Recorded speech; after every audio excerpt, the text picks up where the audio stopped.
اب اس کے ساتھ ہی ناظرین آپ کو بتائیں کہ ڈی پی او قصور محمد صہیب اشرف کی ہدایت پر ایس ایچ او ملک کفایت کی بڑی کارروائی، منشیات فروشوں کے خلاف کارروائیاں جاری ہیں۔ بدنام زمانہ منشیات فروش سرفراز گرفتار کر لیا گیا ہے۔ مزید بات کرتے ہیں اپنے نمائندے عرفان اشرف سے۔ عرفان اشرف بتائیے گا۔ جی بالکل، Kot Rabia Kishan S H O Malik Kifayat Hussain Khokhar کی منشیات فروشوں کے خلاف کارروائیاں عروج پر۔ بدنام زمانہ منشیات فروش سرفراز گرفتار، ملزمان سے 2 کلو سے زائد چرس برآمد۔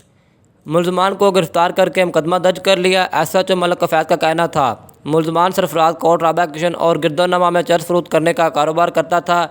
منشیات فروش کسی رعایت کے مستحق نہیں۔ منشیات نوجوان نسل کو تباہ کر رہی ہے، جس کا خاتمہ اولین ترجیح ہے۔ ان خیالات کا اظہار ایس ایچ او ملک کفایت نے کیا۔ ان کا مزید کہنا تھا عوام کی جان سے کھلواڑ کرنے والوں اور منشیات فروشوں کے خلاف سخت کارروائی کی جائے گی۔ ڈی پی او قصور نے تھانہ کوٹ رابعہ کشن پولیس کو کامیاب کارروائی پر شاباش دی۔ جی بہت شکریہ عرفان اشرف تفصیلات سے آگاہ کرنے کے لیے۔ اب تک کے لیے اتنا ہی، مزید خبروں کے لیے دیکھتے رہیے ایس ایم نیوز۔